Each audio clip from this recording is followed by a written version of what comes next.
Welcome back to the Flex Diet Podcast. I'm your host, Dr. Mike T. Nelson.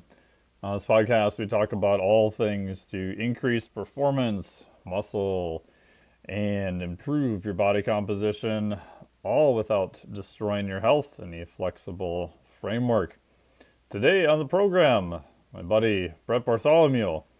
He is from The Art of Coaching. You may know him as the author of the renowned book, Conscious Coaching. And today we're talking about all the interactions that coaches and trainers go through. In addition to, he asked me a whole bunch of other questions too. So this is a pretty wide-ranging podcast today with Brett, talking everything about the role-playing, how you can actually learn things by actually practicing the reps. And we even get into things like what are fitness trends, cold plunges, red light, social interaction, the importance of communication. How is AI going to affect communication and coaching in general? The pros and cons of hosting live events and just kind of moving beyond your own boundaries overall. So really enjoyed this conversation. And as always, the podcast today is brought to you by my friends over at Tecton. So if you're looking for a ketone drink that tastes pretty darn good, this is my go-to. I'm actually doing a longer fast today. I'm just going to go do some cardio in just a bit. So I had one of the ketone drinks right now since I am about 17 hours, 18 hours into a fast. So that's what I really like it for. There's no caffeine, and your brain and muscles, even your cardiac system, can effectively use ketones directly. So check them out. I am biased towards them. I am an ambassador for them and a scientific advisor to them. You'll be seeing a lot more stuff on them coming out this year. Excited to tell you all about it. And then the other part I was actually consuming today was from my friends over at LMNT. It's a way to make electrolytes, especially higher sodium electrolytes, quite darn tasty. I've been using them now for, over like 3, maybe coming up on 4 years. So check them out at the link below and enjoy the podcast today. My good buddy, Brett Bartholomew. Welcome to the podcast. How are you doing today? Glad to be here. Appreciate you having me. I'm doing great. It was fun to finally meet you in person out at Jason Leiden's event in Connecticut. God, that was a year ago, September, wasn't it? It was. It doesn't seem like it was that long ago. It doesn't. I remember that only because I remember I went out there and I'd gotten COVID, and then I'm usually somebody that doesn't get sick very often, but I'd gotten COVID, and then I ran an event in January after that and got pneumonia. And I was good. Like what's next? The Black Plague. So that year was especially memorable for me, but not for the right reason. I felt bad because when I saw you there, I was on my deathbed, and I'm you were not feeling good. No offense. No, not at all. But we're good now, and I'm glad to be here with you. Yeah, awesome. For people who may not have heard you, I'm sure most people have heard you, especially in the coaching industry, especially with your book. Give us like just a high level view of kind of what you do, because as an outsider in the coaching industry, I always think of you as the guy who talks about coaching communication, but I know you do a lot more than that in addition to that. Yeah, no, real simple. I mean, I spent 15 years of my life as a strength and conditioning coach, mainly working with professional athletes and special forces. And then I had written a book called Conscious Coaching in 2017 that was all about how to deal with people that have, different personalities. And some of those personalities are a little bit more difficult and irascible, right? There's people that are inherently a little bit more skeptical or withdrawn. That certainly doesn't make them bad people, right? There's many things about that can be very good. And then there's other people that on the other end of the spectrum can be a bit too naive or trust giving. And so the bottom line is I had worked with so many different athletes at a young age, and you're working with these multi-millionaires that you've got to convince to do things that many of them inherently don't want to do. So I wrote a book about how to navigate those social dynamics, and just by the grace of God or whatever you believe in, that ended up crossing over into the corporate world. And so around 2020, I stopped working in strength and conditioning, and now my company, Art of Coaching, is mainly in what you'd call broadly just the leadership development space. but we focus on conflict resolution, power dynamics. I always just tell people, hey, think of any person you know that can, either won't admit that they're wrong, or it's a struggle to communicate with them, or they think they know it all, or they're standoffish. We help people deal with that. And in many respects, we also just people deal with themselves. A lot of leaders and different organizations will come to us and say, hey, I know I'm very defensive. I don't always take feedback well. This is costing me jobs, or it's cost me a relationship, or it's cost me an opportunity. I'd like to kind of get to the bottom of this and work through it real time. So we invite people from all over the world in any profession. We have workshops, we do executive coaching. And this is tied to my doctoral work, but we use social scrimmaging, just a form of improv, putting people in scenarios, just like an athlete would be, or a boxer would spar, or a military, going through war games to simulate a real life conflict. And we work with them to improve on those things, whether that's their tone, whether that's a persuasive approach or appeal, anything that allows them to navigate those interactions more successfully. Find that the, like a better word, kind of role playing, having them in the strength and conditioning world, we would say, like just doing the reps, is that common in your space, or is that something that is different? Because as an outsider looking in, when I worked in the med tech space, I went to, I would say, a fair amount of those types of seminars, and it was rare we ever actually had to practice the things that we learn. So I think Yeah. about like strength coaching to be like going in and being like, hey, bro, here's exactly how you do a deadlift. And, well, don't worry about touching the bar. Like, don't do any reps in the thing. Like, you'll practice on your own, which nobody ever did. Right. Yeah.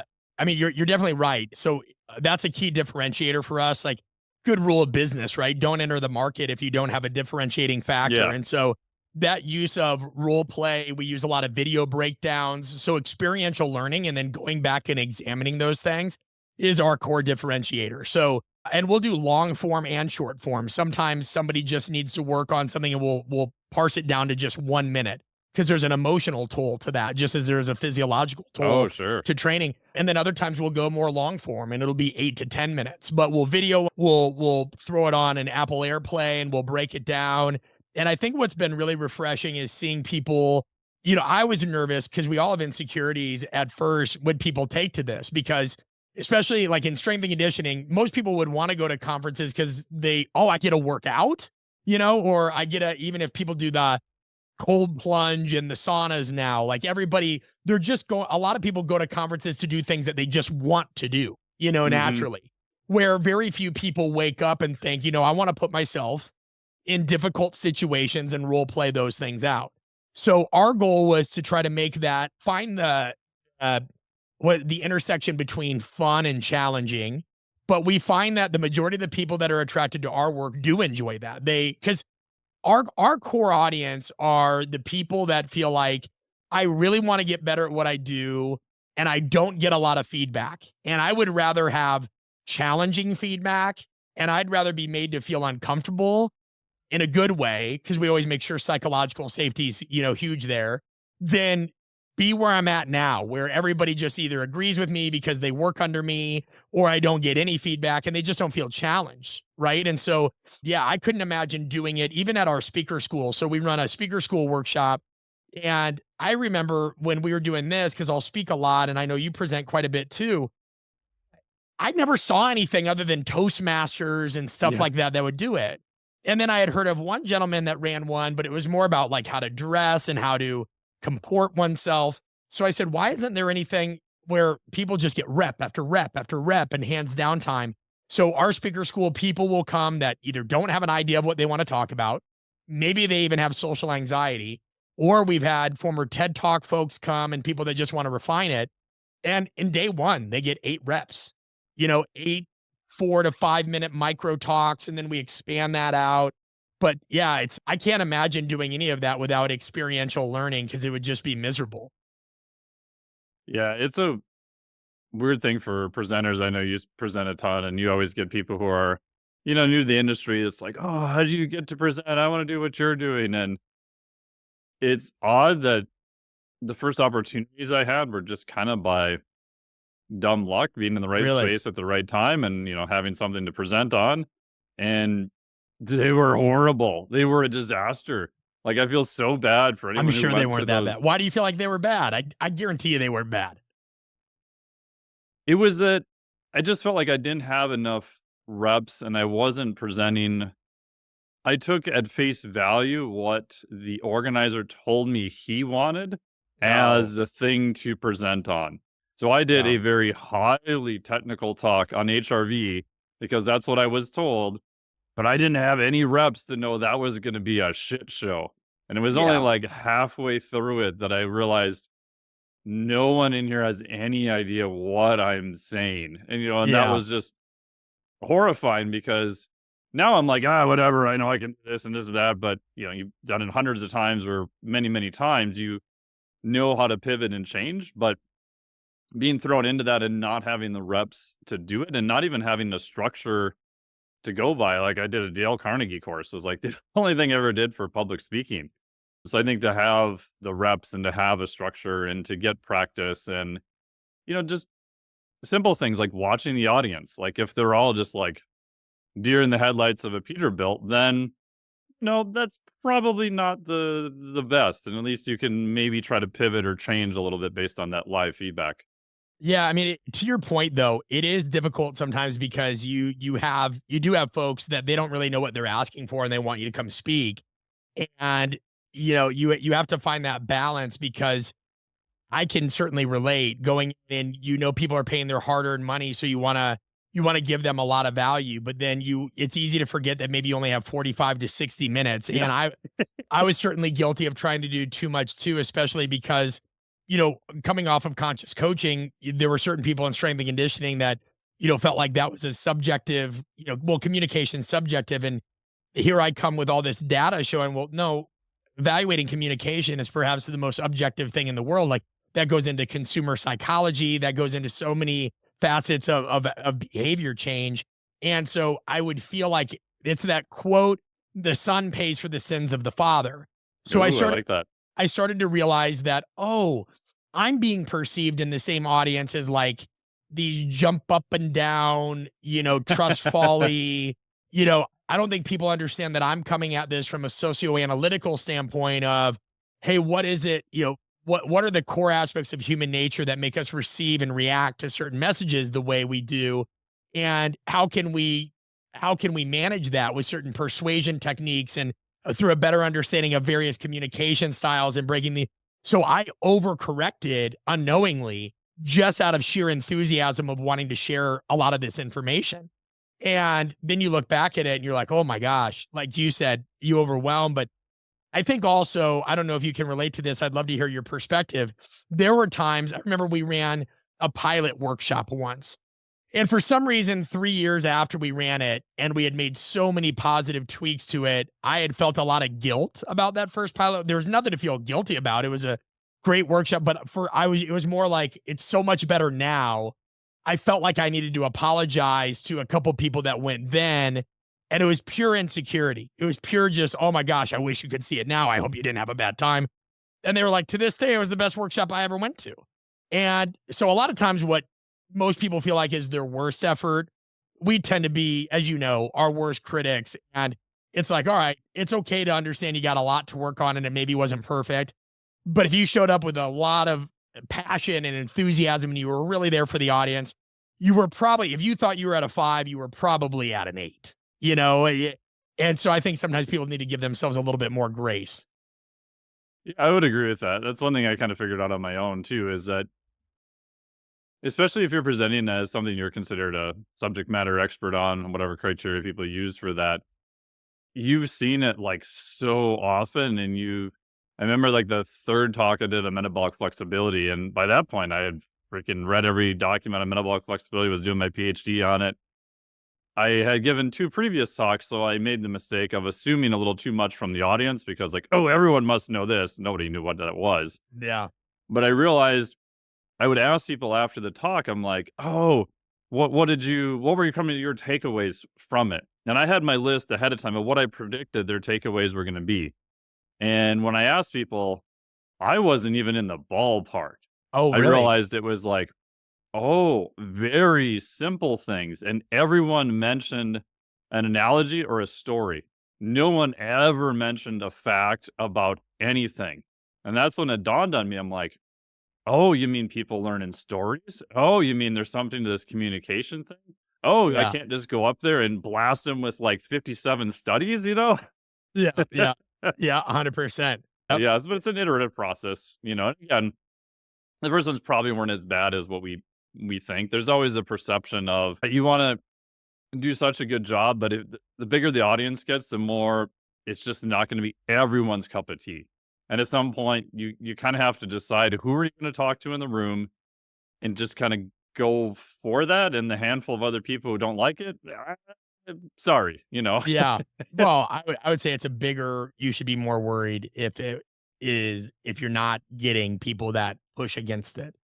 Oh, That's totally. that's lukewarm, and that means you played it too safe. So, and plus it's just not possible. Everybody I think the title, and I can't share the title of my next book on here, but just even the title of my next book, assuming the publisher doesn't change it, is going to have certain people clutching pearls and not buying the book based on their initial judgments. But that's people, and that's what you want. I'm the type either way. I don't know about you. I'd rather have a really strong cult following than be this mass market kind of person. I just don't want that. I don't, you see those people, and all due respect to them, like there's people that have written like 20 books, and I'm not talking about like the John Grishams of the world. I'm talking about Yeah, people yeah. they've written like 20, 30 books, but like it's a book, the entire book's about like one fable. And then the next book's about the walnut who lost his way. And, then the next book's about like the 5 old men you meet in the forest that give you a point for, and you're like, come on, like these aren't books. These are like a campfire story that you can tell. But I don't want to be mass market. I'd rather be a cult following that people are like, oh, you don't like him? I think his stuff's great. Or somebody else be like, no, I don't. You need to have that debate. You need to make sure that you're stirring that up a little bit. Yeah, because I think that's what's also more interesting. And I think obviously in fitness, some of that stuff goes a little bit too far. But I have people in the industry, and you've probably done this too, of I actually am actively trying to find something we disagree on. And normally you will, and it's always relatively minor things, but those sort of air quote disagreements, those discussions are usually the most interesting also when you can find them. And then Yeah. normally I find at the end of the discussion, it's like, oh, we weren't really that far off, from each other, or you kind of agree to disagree. But it's the places where you don't necessarily overlap that's always more interesting too. Yeah. 100%. No. What is something you feel like now? I mean, because you've seen so much, you've been around the block. What is something now that you think is people treat as contentious, but you're like, really? Like this has kind of been we've been there, done that. I thought we were over. Like, for example, right? I remember, just so I don't hang you out to dry, Yeah. people were doing cold baths and cold plunges more than, 20, 30 years ago. I'm not talking about people in Norway and in different parts of the world have been doing it for hundreds and thousands of years. But like, point being is, this stuff isn't new. And now all of a sudden you would think that like cold plunges cure every communicable disease under the sun. Or, I had a friend one time that's like, oh, do you have a barrel sauna? I'm like, I lived in Atlanta. I don't need a barrel. I don't need a barrel sauna. Like, what are you talking? I work out in my garage in Atlanta. That's Yeah. my barrel sauna. But it's just, I just feel like people latch onto this stuff and the cycles just repeat themselves. And it's the same arguments over and over and over. Do you ever feel that way with everything that you've seen? Yeah, and I mean, the temperature thing is crazy because and I started thinking about stuff for the physiologic flexibility certification where a big pillar one is temperature. And so I started thinking about this stuff, like 12 years ago. And obviously there's a ton of research going back for many, many, many years. High level coaches have been using this stuff for, decades, probably longer. You can find early strongmen talking about it from the turn of the century. And if you would have asked me, like, so before COVID, I was lucky enough, I got a freezer, I sealed it. I thought, oh, I'll do some cold water immersion. Well, turns out I was, stuck at home for a year and a half, couldn't teach, couldn't present, couldn't do anything. So I'm like, oh, great, this will be my little, experiment to do a bunch of cold water immersion every morning. And it was like, 2020 or 2020. And then about maybe half a year after that, like cold water plunging was like everywhere. And I'm sitting Yeah. there like scratching my head going, really, this is a thing that everyone latched onto? Like, I would have never predicted that because it's a weird thing that, like, even after doing it almost daily for a year and a half, like, right before you get in, it still sucks. There wasn't a single day I went out there and went, "Ooh, boy, I'm excited to cold plunge now," like, right before you get in, like, there's always that weird hesitation, and granted, Yeah. you felt better afterwards, and I do think there is some benefits to it, but all the stuff that was being touted, you quickly realize that almost nobody read the original research on it at all. It was either, "Ah, it's the stupidest thing I've ever seen in my life. It's gonna, impair all your hypertrophy gains," or, "Oh, this is the best thing I've ever done for my life. Like this, oh, 10, 20 grand on a cold plunge. Like, don't eat vegetables and protein. Just get a cold plunge, bro." It Yeah. was like this because everything in fitness has to be the extremes. And it's just weird. Even like, the hypertrophy stuff is, at the time there was like four main studies on it. And you had to do basically 50 degrees for at least 10 minutes, up to 20 minutes. And Sure. all these people are like, "Oh, this is so horrible." I'm like, no one's really sitting in a cold plunge that long immediately after their No, training anyway. So no one was no. really following the parameters that could, and be detrimental. So it was, yeah, Really what I that's think still is a going lot of on. people just get bored. I think a lot of people get Oh yeah, it's bored. new and novel. They want something different. Right. They get bored and then they wanna argue about something and it's like it's all black and white thinking, reductionist, prescriptive. I gotta know the way, which fundamentally goes against the complexity of the human body. Like really, we found the way. You found the way that works for a 13-year-old soccer player, the same that it works for a 21-year-old wrestler at the University of Iowa. Come on. And I think that's kind of just what I got tired of a little bit in that space is you saw it come and go, oh, functional training. No, we got to do this. This is hardcore now. And it's like, Jesus, you guys are like, we're whatever age arguing about the same thing. And any true practitioner knows that my father was a stockbroker for 40 years. You don't invest in one stock. Sure, I'm going to hold my Costco's and my Microsoft, but you diversify your portfolio and just about everything. When somebody says they're not going to, oh, I'd never do this, and I'm a West Side guy, and it's like, oh yeah, until you get somebody where you have to do that, then you're an idiot if you don't balance out your methods. But yeah, I think there's been a lot of spilled ink and spilled tears over things that ultimately people just their self-identity is so and their self-concept gets so wrapped up, and it's not even just performance. That's anybody that, I mean, look at that's, are you an iPhone person or a Samsung person? Are you a Nike or Adidas? People's self-concept get wrapped into a product or a methodology or an identity, and so it becomes this projection of ourself to defend it. Yeah, and that's why even now if I get crazy DMs, I look at their handle, and if it's like Keto Karen, if like the Oh, thing they do is like part of part of you their name and it's like one don't care. isolated thing, I'm like, "Ooh, danger, danger." They're Look gonna out for Keto Karen. yeah, they're gonna try to convince me that this thing is the thing for everything. And as you know, like nobody wants to have a long discussion about context, which is why I think podcasts and stuff are great. Like, there's a lot of things work, but they work for who, under what conditions, or what are you doing? I realize this is why I don't put up a lot of like programs I do for clients because without, I might do them eventually as a case study or something like that so I can explain the context. Without the context, like that may be the best program ever written, or it might be the single worst program ever written, depending on who it's for, what are they trying to do, their goals, that type of thing. Yeah, no, 100%. Sometimes it's just fun to put that stuff up and watch the internet be the internet, though. Like I remember one Yeah. time, like, here's this. People are like, why would you do that? His knee's gonna break. You're like, these people that know nothing about the individual and nothing about why you're doing it. And then they're, well, you better tell me every reason why. You're like, dude, I've got a kid. I gotta go. I'm not gonna sit here and explain to you lead pipe 420 while I'm doing this. Or my favorite thing to do then would I'd be like, oh yeah, like we're gonna do a whole podcast on it. Here's the link below. Like just be like, because I used to get wrapped up a long time ago and I'd feel compelled, because it was kind of like Yeah. battle rap. You're like, I gotta answer this guy. And Yeah. then what I do is I'm like, check out our podcast last week. We talked about it. You missed it. And he's like, well, I want to know here. And I'm like, yeah, I'm not going to do that, but here's the podcast. You can listen to it because people want to Yeah. argue over context poor mediums. So I mean, what a great way to get dumber. Hey, let's have a non-context rich discussion on a context poor medium. what? So anyway. Yeah, makes no sense. No. One of the funniest ones I had is a random DM from a guy years ago who said, "Oh, I saw you took some PRI courses and now you're promoting RPR because you teach for them. You need to call me and have an hour discussion about why I should take an RPR course because I Mm, think PRI is better." And I'm like, "No, it's 250 yeah. bucks. Take the course. You like it, great. You don't like it, you don't like it. I don't care. It's not my job to convince you to do this thing. Like you want to do it or not. Like I don't care." Yeah. People are lonely and bored. People are bored. So what, I mean, Yeah. what is it that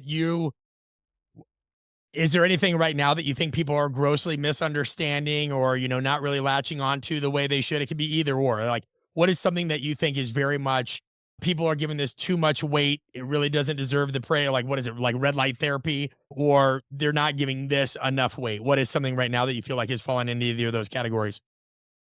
I was actually very skeptical of red light therapy. And I mean, I have one now. I've used it pretty much every day unless I'm traveling for like 4 years. I ended up doing oh god. I agreed to do an informational seminar for it's not released yet, so I can't say who, but two, very big names in the industry. And I thought this would be great. I have 2.5 hours to compile, the research. It was very much a research-based audience, but they wanted it to be practical. Holy crap, I had asked for so many extensions on that damn thing. It took me like a year to pull all of it together because Wow. you've got so many parameters, you've got different types of light, you've got different things, you've got different Of indications. The course. research is all across. And I had read most of the research before I agreed to the damn thing. Yeah. But I do think in the right hands, it is useful. What do you have? Like a mask, a bed, a panel, a wand? What do you got? So I would say I've you never can done use it. this. You can use a smaller panel or a two panel. So the main things you're going to look at is the power of the device, which more Mhm. power is not better. The research clearly has shown that. So the industry is pushing more power is going to be better. That's not necessarily true. It's just like exercise, right? You can add too much of a thing that is stressful. Like if I do too many bicep curls, at some point I'm not getting the benefit and I just destroyed my bicep and I can't do anything for 7 days. Like I can't Mm. scratch my head or do whatever. Same idea. You do get a stress response. You get too much reactive oxygen species and you have a negative. So it's this bell curve, just like all things. So one or two panel, I think is good. If you have a smaller panel, you just need to do a little bit longer because your exposure to the skin is going to be less. Moderate type panel in terms of power. Near and red light are probably your best bet for just general health, mitochondrial health, muscle recovery. Most lights will do those two things. And then you just modulate how close you are to the panel. If you wanted as kind of a red light source in the evening, you can just turn it on and be a couple feet away. Like you're not getting dick for any response, but you'll get a nice, red light, in your eyes, that type of thing. You want a Yeah. therapeutic Can you just go to effect? the red light district to do that and get. Yeah, my house looks like that at night. The neighbors probably think like, "What's going on over there?" Well, Because that looks pretty funky. but where did you buy your pan? Yeah, because I had heard of it, mainly as I think it was like a 2021 article. Not that that matters, but I just remember like for dementia, I had heard about it through pain or into Yep, like arthritis or. But now it's again it seems to be everything. And I also if I remember correctly, people were using it for acne, but then it was yep. like wait, what's the average person using that for, and where are they buying their pan? Are they buying it for the Woozy store on Amazon? Because like that's the thing is now all these whenever any of these things pop up, right? And I'm not saying anything about red light therapy. I've never tried it. I'm just making a point of no matter what comes up, whether it's okay, now we got to do saunas and cold plunges, and now we've got to do, you've got to step on snails because the mucin is good for your skin and it gets through the transdermal, well, now where are we got to buy it? Oh, it's only got to be this vendor and it's got to be this kind of katsu method. Where are people getting this stuff? Yeah, there's legitimate red light people. I use one, it's Gemma Red, and Red Light Therapy Co. is what I've used. Like a decent single panel is probably 250 to 300 bucks. A double Ooh. panel, probably at least 500 on up, probably closer to 700, 800. The cosmetic industry, it will be pushing red light therapy for freaking everything. I guarantee, like this year, there'll be a red light therapy device for almost everything, and most of them are going to be utterly worthless. Oh, I'm looking at this now. I wish I could share my screen. I went on to Amazon right now. Go on Amazon and type in red light therapy Oh, for it's nuts. face. And Oh yeah, there it'll are be straight up everywhere. these are purge masks. Yes. These are one of these things that looks like something I'd wear on date night. And One of them looks like a Jabberwocky kind of thing with, oh Yep. my, I need to get one of these just, I don't need, this is wild. What a time to be alive. What a time to be Yeah. alive. And Anyway, it's crazy because there is some pretty good data on, collagen reduction of maybe small wrinkles depending upon that. So there is some data showing under the right conditions for skin and for beauty, probably a beneficial thing. However, does that mean any red light you stick on your face is going to be beneficial? No, it gets overdone like anything else. Companies come in, they want to use the data, even though the device isn't the right frequency, isn't the right power, isn't set up that way. But they're like, oh, see all this data that red light therapy is beneficial. And the same thing with supplements, like you see the testosterone boosters that show up every now and then. The funniest one I saw in that was the deer antler velvet that shows up about every like 4 years, kind of cyclically. The last company that was advertising this, they actually put scientific references at the bottom of their thing. And so I look at the references and they had 4 references and all 4 of the references showed it didn't do shit.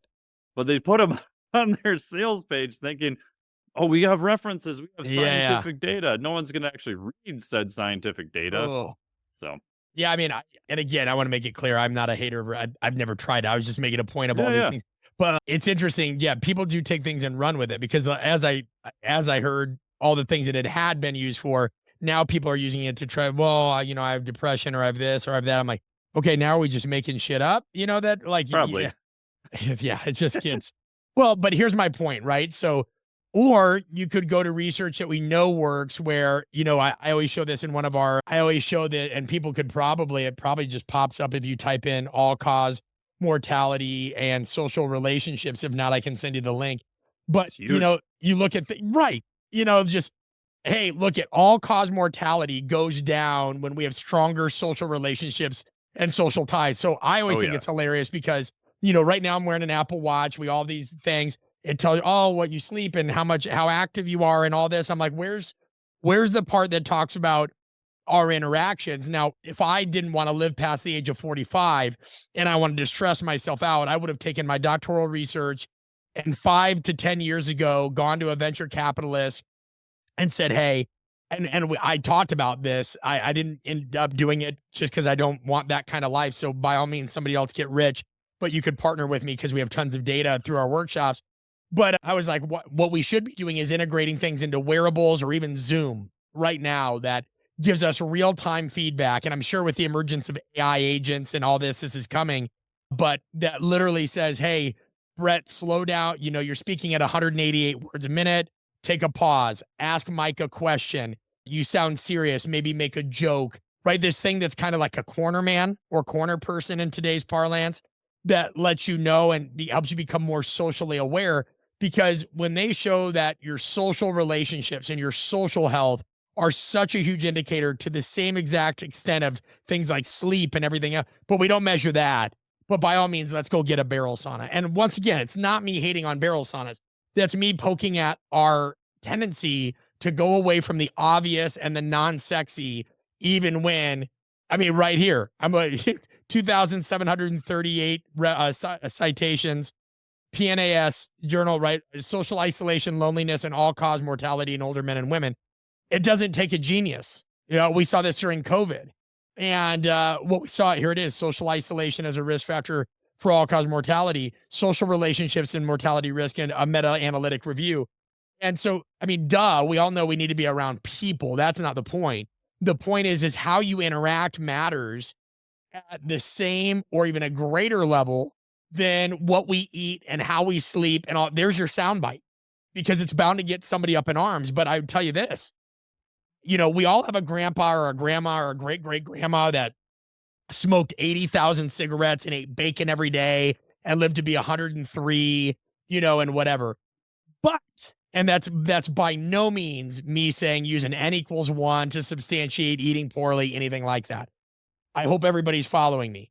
I can definitively say that poor or shitty communication is literally guaranteed to make some aspect of your life worse. Oh, of course. I could not tell every athlete, hey man, if you don't train, you're never going to win a Super Bowl. Now, of course, I wanted to still get them to train, and we'd work on everything we could. But the fact of the matter is, some of these guys don't want to train, and they're still going to go No. make millions of dollars.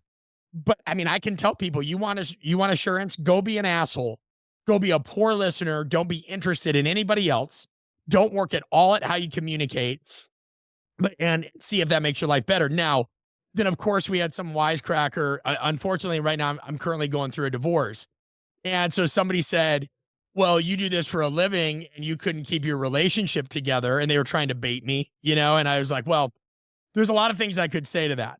For communication to work, it has to be reciprocal, right? So, and I remember telling my divorce attorney, this just as a joke.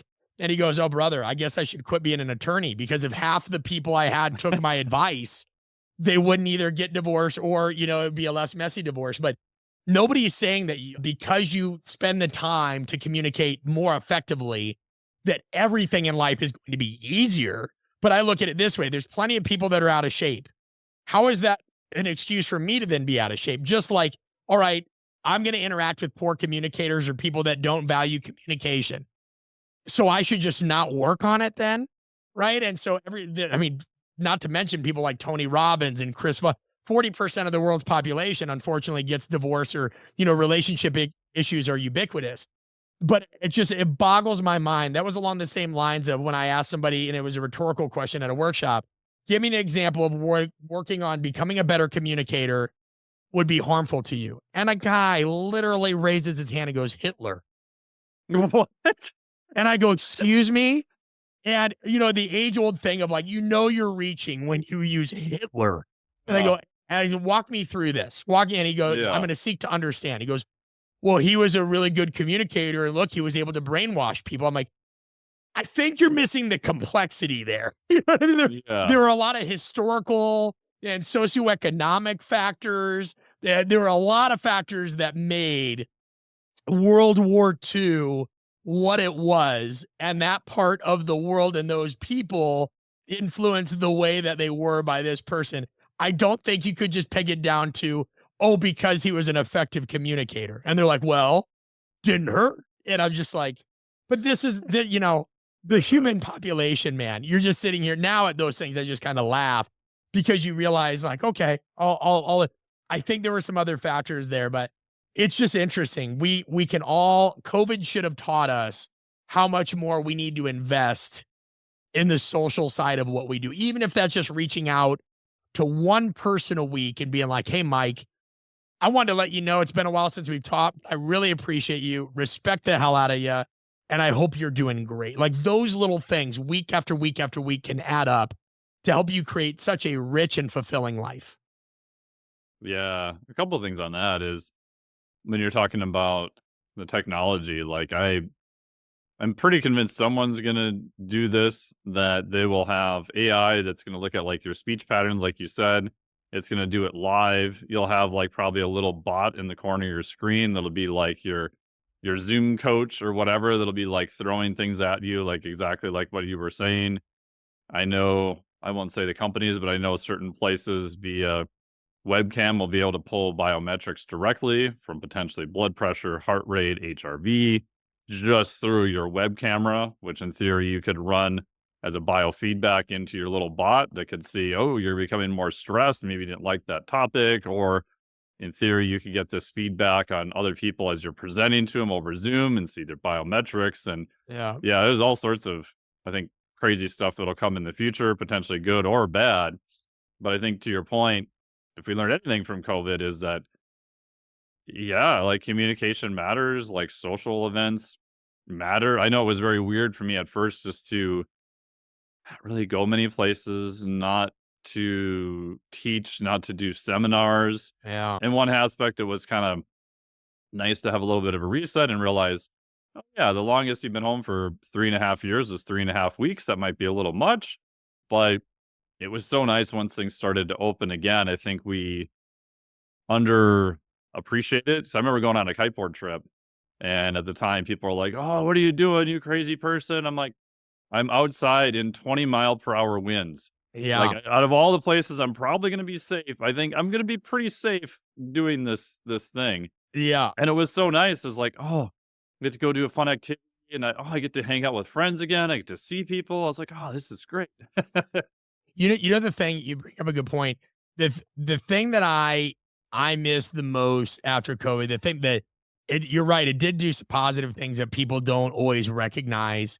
It was great for introverted extroverts like me because it gives you a Oh, built-in it was excuse. amazing for that. Yeah.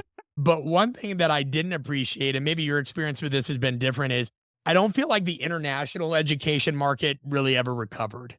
Like No, I don't think so. no, like I looked forward to about 5 times a year, being able to go to like a Brazil, you'd go to a Brazil and something in London, and maybe you'd go to China or Portugal, and you know, th- ever since then, we've done stuff in Australia and the UK, but just Brazil and a lot of other places, just people don't host a lot of international education events like they used to. Have you had a different experience with that?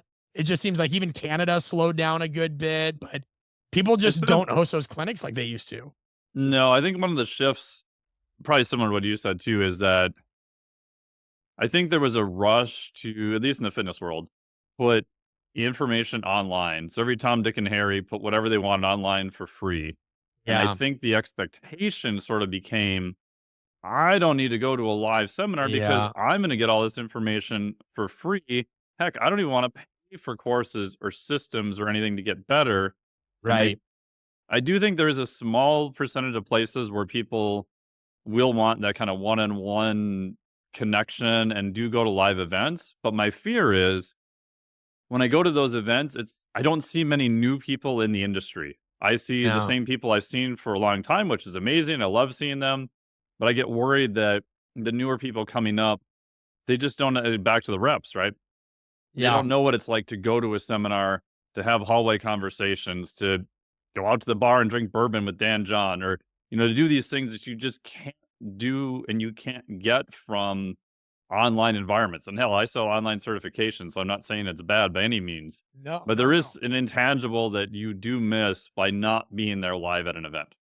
Yeah. Yeah. And with that, I think you get some people that miss out on education regarding the decorum. Like, Yes. and this Communication was again. right. And so, like, let's say you and I are at an event, it's, and you speak before me, I try to make it a point to write down one or two things you say so that I can call back to it in my lecture to prop you up even more, just as like a nod to the right. There's a professionalism. It's no, Yeah.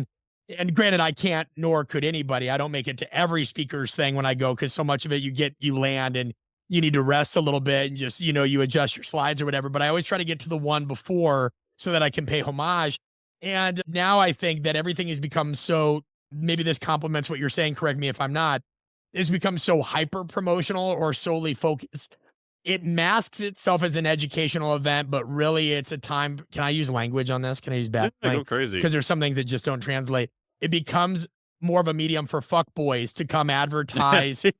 And you're like, who are you? Like I Yeah. saw somebody, I'll make up the name here because I don't want to, but it was basically they were acting like they ran this preeminent coaching event in all of the world, and these aficionados are coming in. I'm like, not that I'm on top of everything, right? But Yeah. you should know one or two of these names if you have longevity in there. I'm like, I've never heard of any of these people. And so I Yep. go to their website and I'm like, these people are all selling kind of click funnel-esque just bullshit. And you're like, oh, this is a hype event. This is Yep. a hype event where somebody paid $10,000 to $30,000 to get a Marriott ballroom, brought a bunch of social media people in here.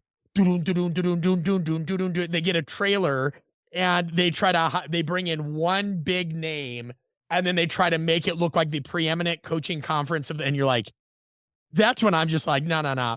What that's led me to do, Mike, is as we're speaking, I have saved up for a very, very long time to make a scary ass investment. I just signed a contract to put a $500,000 metal building in our backyard. We're on an acre of land, and that is money that, I don't write checks for $500,000, right? This was like my poor kid account, but you're funneling a little bit of book royalty money every year for a very long time. And we're going to have an event space so that if anybody like yourself, if you wanted to come run something, cool. You don't have to pay an asinine fee to a hotel conference room, or you don't have to just do it in a gym anymore. You don't have to rent out an Airbnb. If you want to film a course, you can do that. So it's got a small event space, a little gym, some upstairs retreat suites. Cause I just wanted that kind of stuff. That craziness made me just want to make my circle smaller and be like, okay, anybody that's actually super professional and wants to help each other, you come here. You come here, you can rent the space, you can rent the whole property if you want. I'll go to Flagstaff for a weekend and come do your thing. But, you know, you just have to be really careful about who's in your circle because a lot of these people are not professional at all. No, that's what's shocking. And it's not a complaining thing. It's a tip for the audience. It's just a reminder for you guys. You know, it was a reminder for myself. Anything I say to anybody else, I'm always trying to do myself. Audit your network constantly. Audit your network. I mean, for every person that's like, hey, Janessa, love your stuff. Just, you know, you probably haven't heard from that person in like 6 years. And it's good timing depending on when this podcast goes out, because what happens this time of year always on Thanksgiving or Christmas, you get bombarded with the bullshit. Merry Christmas, Happy Thanksgiving, killing it texts from people that you hear once a year. Yeah. But those are the same people asking you to promote their book or their new thing, you know, and they've never once asked you how you're doing and what you can do, what they can do to help you. So relationships and your social circle, it's so critical. You've got to find new ways, anybody listening, to reinvest in them. I mean, man, I even reach out.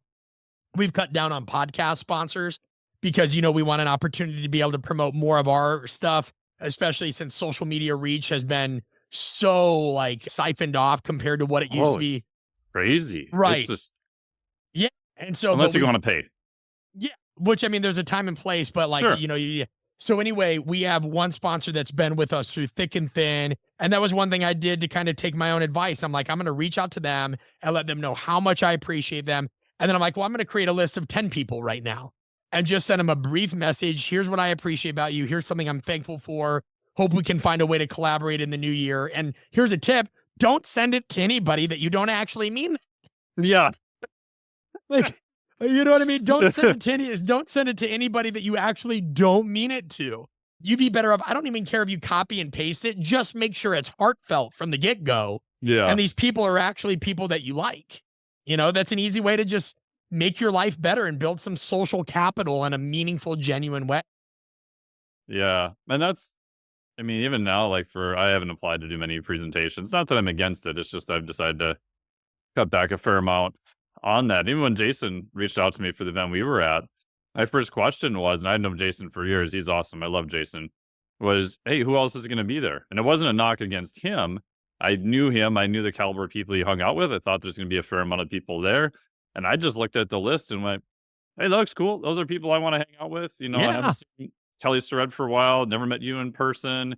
You know, the list was awesome. And I'm like, yeah, sure, I'm in. Like, I don't even know what I get paid. If I get paid, whatever, I don't care.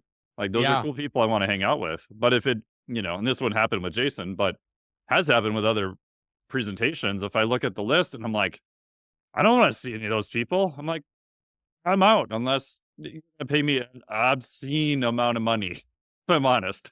Yeah, 100%. Yeah, 100%. I mean, you just got to, you always have to take some steps back. I didn't speak as much this year because I'm trying to get this book done.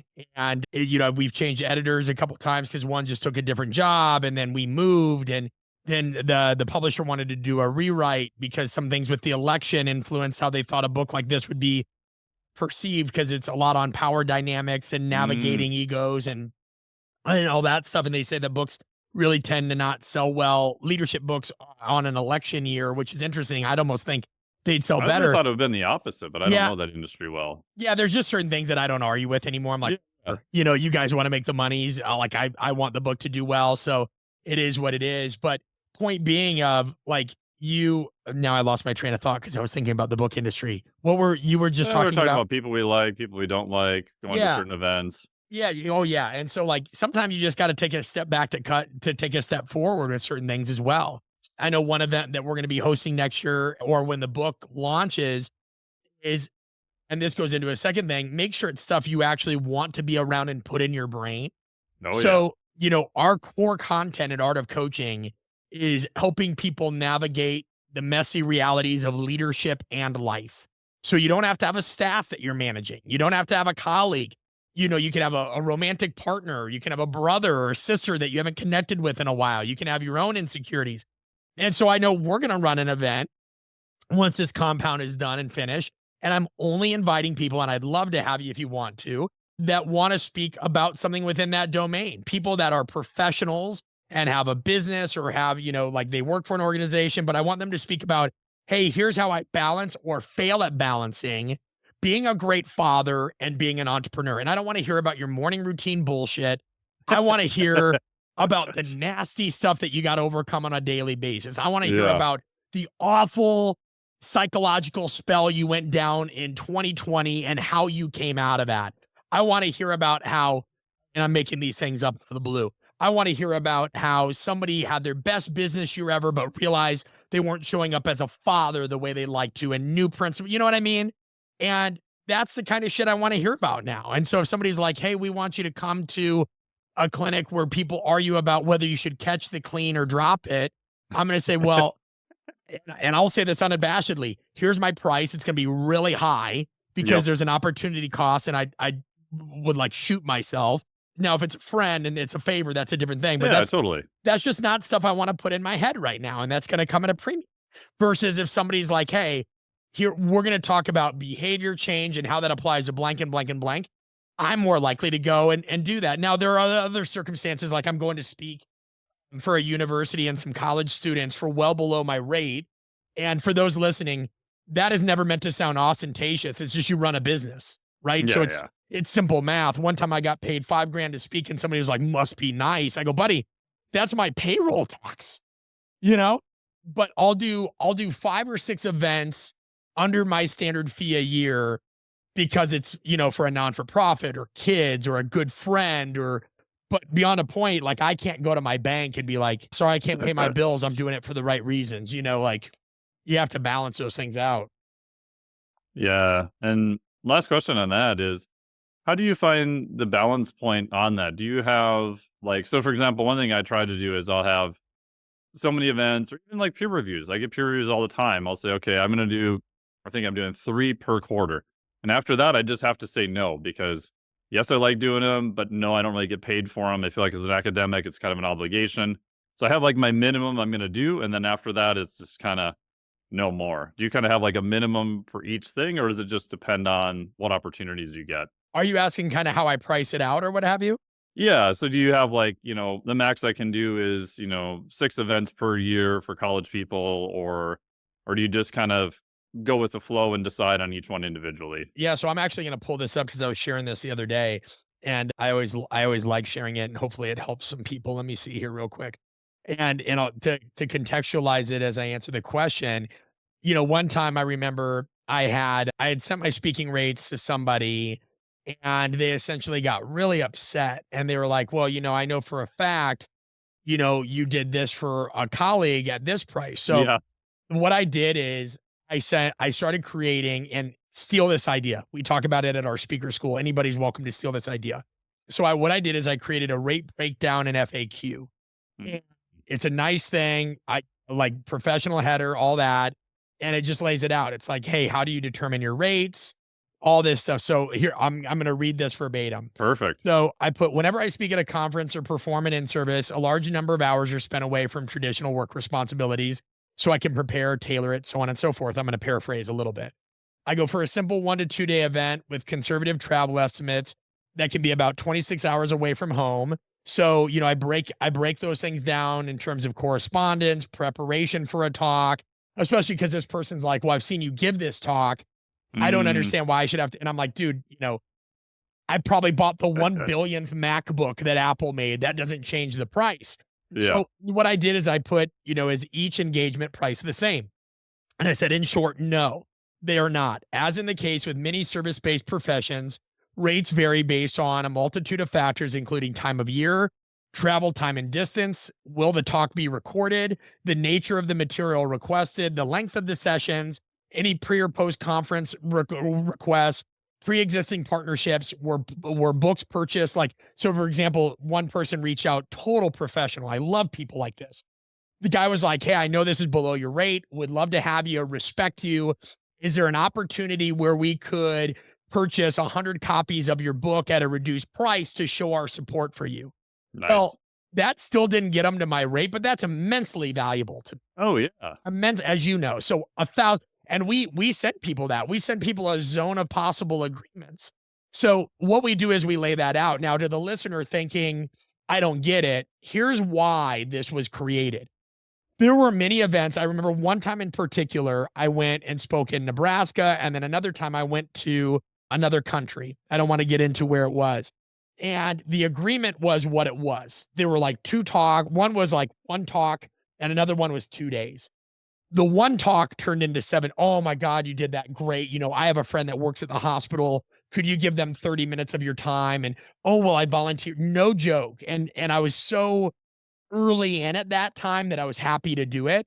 By the end of that time, 1 talk turned into 7 different talks at 7 different. Oh. Yeah. And I developed a throat ulcer, which I had never even heard of, but I had this laceration on the back of my throat. And then I had to record one of our online courses. The other one in this other country, I landed. We'd love to take you to breakfast. Cool. Go to breakfast. Oh, buddy, a friend of mine's in charge of a rugby club. He's at the hotel you're at. Mind giving him an hour of your time? No problem. Boom. That ended up being 2 hours because I didn't know how to set boundaries then, and he wasn't interested in that. I don't think it wasn't malicious. He was just excited. Yeah. And then, mate, we're going to lunch. We'd love for you to meet with this. Boom, boom, boom, boom. I just said mate, so now you either know it's the UK or Australia. Yeah. Next thing you know, so I'm so grateful, but I'm also very overwhelmed by the end of that because I've just been on after this massive flight that I just go to the bathroom finally and lock myself in the stall, and I needed like 4 minutes to just like recalibrate. And anybody that doesn't understand that, man, all you need to do is be on for a 2-day event. Imagine being on. Ooh. It's like an athlete competing all the time. And so I realized I was not protecting my charging. And then one time I went to China. I don't mind saying this. The agreement was the agreement.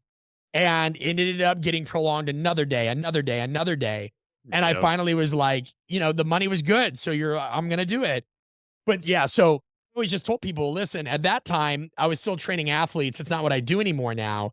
But I can tell anybody listening, and you should do this too. There are certain times of year that are my busy season. And just like if you book at a hotel during their busy season, it's more than in the off season. It is more expensive to get me during my busy season. That just is what it is. Also consider, I'm now divorced. I have split custody of my son. There's 4,200 days till he's an adult. That becomes 2,100 days based on joint custody. My time and your time and everybody else's time is at a premium. So where somebody could say, well, you charge too much. I'm like, you're not charging enough. And for anybody that thinks they are charging too much, I'm going to say that you're actually just nervous you're not living up to that obligation. If you pay me to come speak, and I know if you pay Mike to go speak, and I'm sure it's the same for any of you listening, you are going to go balls out. You are going to stay and you are going to sign books and sign babies. Yeah. You're going to answer, be a fucking professional. But yes, of course, if you want me to go to dinner with your staff and present 2 days, that's going to be a different price than if you want this and this and this. And that's just being a professional. If I want a plumber to fix my toilet, but then he's also got to drive an hour and a half and he has to go get more stuff because it's not just the toilet, it's the water. You're going to pay them more. So that's how I do it. And then I just bake in, I look at my budget for that year. Like one year we had like 5 staff and we operated at a loss for the first time ever, because we made a lot of investments into the company. And that year I couldn't do as many things but when my next book goes live, I will eat shit a lot to promote the next book. Oh, yeah. You know what I mean?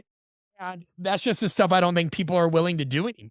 People aren't willing, at least a lot of them. And thank God, because I consider myself an underdog. I don't have the type of agent like an Adam Grant or a Malcolm Gladwell has that are booking those things. Like I've got to do it myself, or, I have an agent through this publisher, but there's nothing for him to sell until the book goes live, Yeah. And I think even like I've gotten better at just simple stuff like asking them like, hey, where's your location? Like if you know me enough and you can convince me that it's in a cool location and I could probably kiteboard for a few days there, dude, your odds of me showing up at your event went way up. That's a huge point. And I hope everybody listened to that. Like make it special. Like if one, I consider you a friend, I'd still pay you to come speak. Now, if you don't want to, that's fine or whatever, but I would think it helps that I live in Phoenix, Arizona. Yeah, Phoenix is great. Like that was a big, and so I live 90 minutes from Sedona, not even 2 hours from Flagstaff. There's the greatest pie place in the world nearby. There's hiking trails, or what I'd do is I'd find 5 speakers and be like, I'd love to just cook a dinner for you guys, a special dinner at the property. I'm going to get some tomahawks, some special. Oh, that'd be awesome. Just I'd fly for that. Yeah, just like that we run a facility. I think that you'd appreciate this given your personality. We run a course where other people can speak on behalf of our company because I don't want it to be the Brett Bartholomew show. And one of the codifying values that we teach them so that they know on the road how they're always supposed to behave if they're representing the company is Midwest warmth. And I'm like, you cook for people, you look them in the eye, you shake their hand. It's a handwritten note with a wax seal. Do the small shit that matters. And by the way, what does it take for me to go buy some nice steaks, a couple bottles of wine, ask you what your favorite side is, have a nice little thing for you. You can work out on the property and relax. What does it cost for me to do that? Nothing. And that's the kind of life I want to build, because having my 4-year-old sit around a fire and listen to you and 4 other highly intelligent people just talk about life and whatever, that's what I want. Simple. Yeah. And it's those memories that you have. I mean, I think of all the interactions I've had over time, that it's those memories that you'll remember that are useful in just creating those experiences. And like you said, it doesn't have to be anything like completely crazy. It can be very simple and extremely useful. Yeah. Yeah. No. And so I'm anxious to get that thing built so we can get it planned. I never want time to move forward quickly for obvious reasons, but 2026 and all that stuff can't get here soon enough, assuming all those things go right. Yeah, awesome. But where can people find out more about you? I know you've got the website, you've got a book coming up. I assume they can sign up to hear more about the book when it's out. Yeah, if you're interested in so my first book, Conscious Coaching, is on Amazon, and you can find that translated in 5 or 6 languages.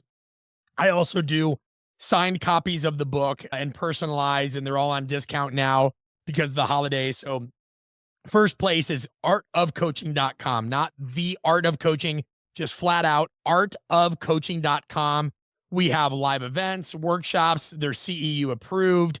Whether you want our speaker school, our business development workshop, conflict resolution, you can get our online courses there. We do one-to-one mentoring. So for those of you that don't travel or can't travel, we do one-to-one coaching.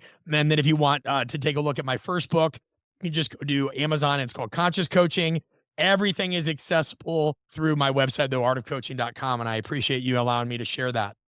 Awesome. Well, yeah, I would highly encourage people to check out your stuff. It's wonderful. I really appreciate it. And all the stuff in the book for the price you charge it's a no-brainer. So Means a definitely lot. check that Likewise. out and all the stuff you got coming out. Yeah, thank you so much. Really appreciate all the time today, and I hope to see you in person in the future. I appreciate it, Mike. Take care. Thank you. Thank you so much for listening to the podcast today. As always, really, really appreciate it. Huge thanks to Brett. Make sure you check out all of his stuff. We'll put links to his website there, his Instagram, and super excited to hear a lot more about the book once it is out, all the wonderful things he's doing. It was great to see him in person last year. So make sure you check out all of his wonderful stuff. If you enjoyed this podcast, please subscribe, download, whatever all the wonderful things you need to do to make the old algorithms nice and happy so we can get better distribution of this into more ear holes and just help people get solid information. So thank you so much. Really, really appreciate it. Stay tuned. We've got a ton more guests coming up on the podcast. Got one from Dr. Sharon talking about stress. That'll be out in a couple months. James Laval will be on here, and many other ones too. So stay tuned for that. Thank you so much. I'll talk to all of you very soon. What do you suppose they call that? A novelty act? I don't know, but it wasn't too bad. Well, that's a novelty.